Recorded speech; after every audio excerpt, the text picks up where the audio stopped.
Bonjour à toutes et à tous, on commence cette revue de presse au Brésil avec la principale information du jour, c'est bien sûr la mort du roi Pelé à l'âge de 82 ans.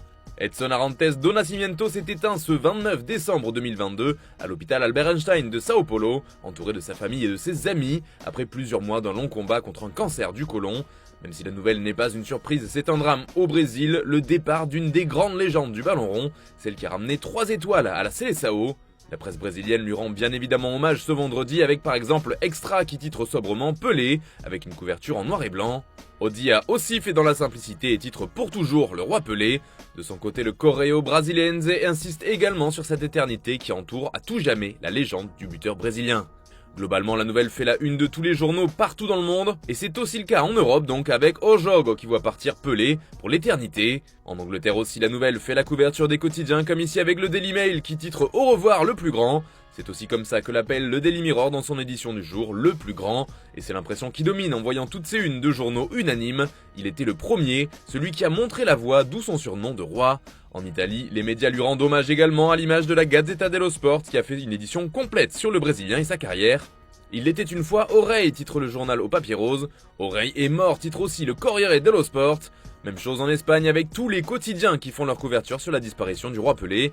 A noter l'originalité de AS qui a choisi de mettre à l'honneur les pieds du génie brésilien qui ont inscrit 1000 buts selon la légende. Et en France aussi, la nouvelle fait les gros titres des journaux, c'est le cas de l'Équipe qui a fait également une édition spéciale qui retrace les grands moments de l'histoire de la carrière de Pelé. Il était un roi, placarde le quotidien sur sa une. Cela fait également la couverture des journaux régionaux comme Le Parisien, mais aussi Le Progrès. Même les journaux nationaux d'information générale en font leur une à l'image de Libération qui titre Seleção. On retrouve aussi le Brésilien en couverture de la Provence avec son maillot iconique aux couleurs de la sélection, jaune et vert.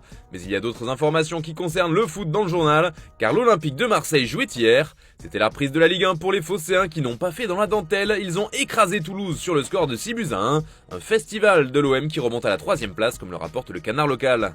Pas de trêve pour les Braves, résume la Provence, qui se régale de la victoire olympienne. Cette démonstration a été complète avec 6 buteurs différents et notamment une réalisation de Dimitri Payet qui était ravi après le match. Ça fait du bien dans les têtes, c'est une belle soirée pour finir cette belle année 2022, a résumé le joueur de l'OM.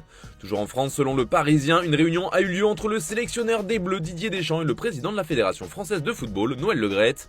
Un entretien dont le but était de discuter d'une éventuelle prolongation de Deschamps sur le banc tricolore. Ce n'est pas une surprise puisque le président de la 3F avait déjà expliqué qu'il aimerait voir Dédé prolonger et que c'est ce dernier qui déciderait s'il veut poursuivre ou non l'aventure. Contacté par le Parisien, le président Le Graët a confirmé que cette réunion avait bien eu lieu du côté de Guingamp. A noter que la décision pourrait être annoncée le 6 janvier 2023 lors du prochain comité exécutif de la fédération. En Angleterre maintenant, mais là encore pour parler d'une réunion, sauf que celle-ci n'a pas encore eu lieu. D'après le Liverpool Echo, il va y avoir un entretien entre les dirigeants du Borussia Dortmund et les représentants de Jude Bellingham pour décider de son avenir et trancher. Elle devrait se dérouler rapidement au cours du mois de janvier afin de prendre une décision. Si son départ d'Allemagne à l'issue de la saison semble ne plus faire de doute, il reste encore à connaître la destination du jeune international anglais. Le Real Madrid fait toujours figure de grand favori, mais selon le média anglais, Liverpool peut encore le faire. Et pour finir ce tour de la presse, l'avenir d'un autre milieu de terrain fait couler beaucoup d'encre en Angleterre, c'est celui d'N'Golo Kanté, lui qui devait selon toute vraisemblance partir libre à l'issue de la saison et qui est pisté par le Barça et Al Nassr pourrait finalement changer d'avis. En tout cas, ce sont les informations de The Athletic, un revirement de situation est plus que possible, puisque les discussions autour d'une prolongation avec Chelsea seraient en réalité très positives. Pour l'instant, les négociations avancent entre les Blues et Kanté, même si un des points importants à régler reste la durée de ce nouveau contrat. Voilà, c'est tout pour ce matin, bonne journée à tous, on se retrouve tout à l'heure pour un nouveau JT, et demain pour la prochaine revue de presse sur Foot Mercato.